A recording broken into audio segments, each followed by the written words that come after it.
Philharmonic's presentation of Ligeti's Le Grand Macabre was one of the most extraordinary concerts last season.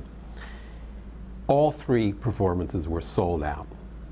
Alan Gilbert, the orchestra's music director, played a somewhat unusual but really remarkable role in bringing together the Philharmonic senior team to develop and support the promotion and marketing of this really difficult and challenging work. The conversation we're about to hear with Alan and the senior leaders at the Philharmonic explains and documents just how they achieved this terrific outcome. Hope you enjoy the video.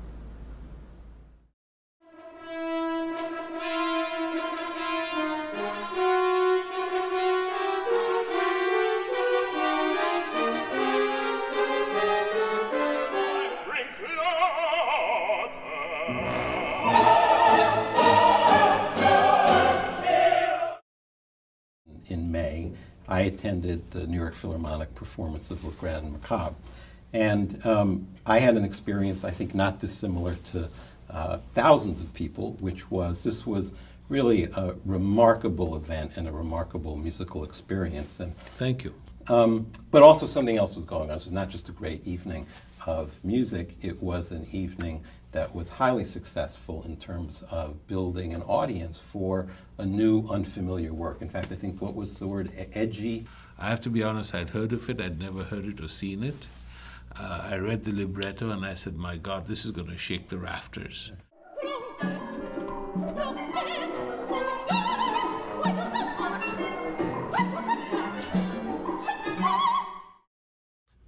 The Ligeti has been a piece that I've been interested in for a long, long time because it's a masterpiece, and I learned that it had never been presented in New York City.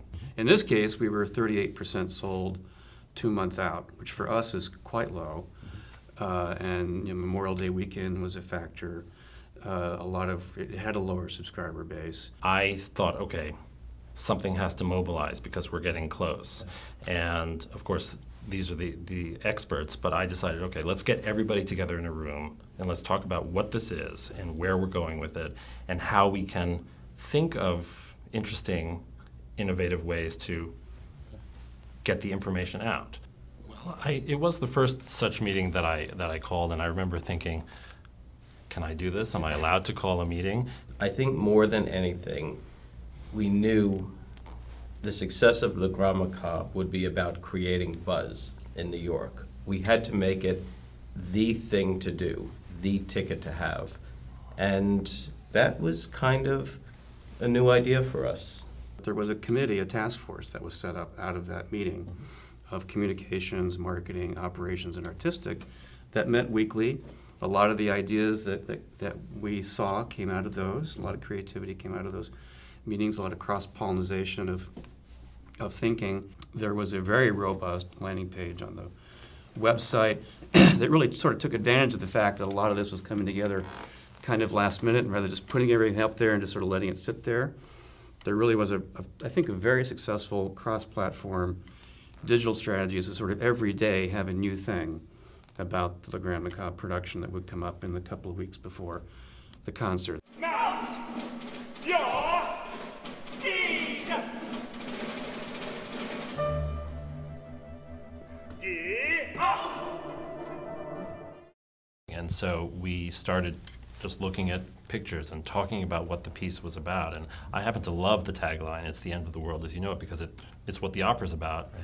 But it's also what we're about in this production. It's the end of New York Philharmonic as you know it. And I thought that was resonant on a lot of levels. And finally, we came up with an idea to do some, what I think were rather funny videos. They were meant to be underground. They were meant to feature Alan, and they were meant to relate to the production of Le Grand Macabre itself, and to go out on YouTube in some kind of anonymous way that would create buzz. And Alan ended up shooting 3, I don't think they're more than 45 seconds each, videos with his friend Death, which is the central character of Le Grand Macabre.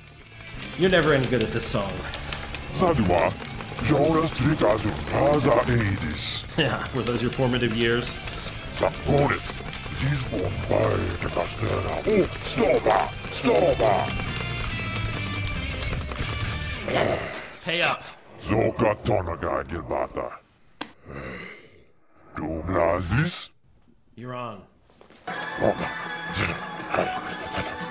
We chose about 100 people to get this initial email with a link to a created YouTube channel, which was Brueggeland, that's where the opera is set, and posted these videos on there.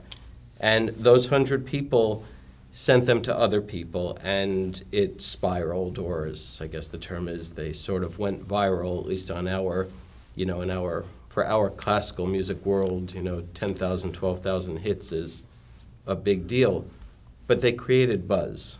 If I may, just very briefly, the two New York Times articles, the second one about the videos, were absolutely critical to the success with the audience. Definitely, the reporting about these new ideas really made a big difference.